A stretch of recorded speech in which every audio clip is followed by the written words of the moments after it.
राजीव मेहता एक जुझारू और ईमानदार न्यूज़ रिपोर्टर था, जिसने पत्रकारिता को सिर्फ एक नौकरी नहीं, बल्कि अपने जीवन का मिशन बना लिया था।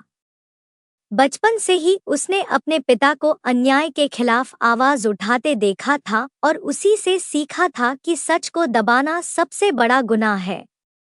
शहर के नामी गिरामी चैनल में काम करते हुए वह हमेशा अपनी टीम और दर्शकों के बीच सच का सिपाही कहलाता था, क्योंकि वह कभी किसी दबाव या डर के आगे झुकता नहीं था।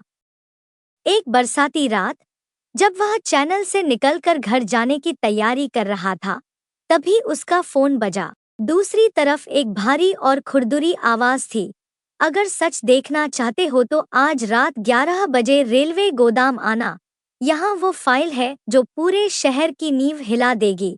राजीव के दिल की धड़कनें तेज हो गईं। उसे समझ आ गया कि मामला गंभीर है। वह अकेले ही अपने कैमरे और रिकॉर्डर के साथ वहां पहुंच गया। गोदाम सुनसान था। टूटी फूटी दीवारों और टिमटिमाती ट्यूबलाइट की हल्की रोशनी के बीच सन्नाटा पसरा था। एक कोने में पड़ी फाइल उठाकर उसने खोली तो उसके होश उड़ गए। उसमें शहर के बड़े उद्योगपतियों और नेताओं का काला खेल दर्ज था। जमीन हड़पने, करोड़ों का घोटाला करने और मासूम लोगों को उनके घरों से निकालने का सबूत था। तभी पीछे से कदमों की आहट आई और काले कपड़ों में 3 नकाबपोश लोग उसके सामने आ खड़े हुए।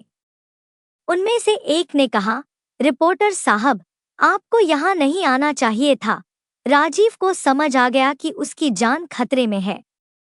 वो फाइल छाती से चिपकाकर अंधेरे गलियारों में भाग निकला।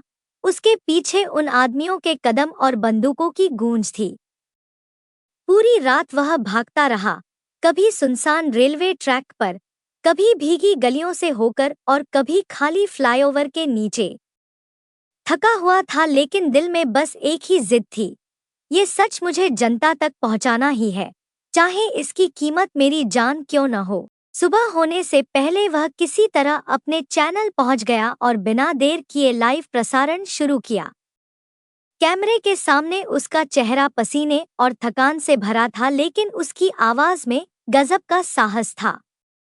उसने कहा, मैं राजीव मेहता बोल रहा हूँ और आज मैं आपको ऐसा सच दिखाने जा रहा हूँ जिसे छुपाने की बहुत कोशिश की गई, लेकिन अब ये सामने आना ही चाहिए।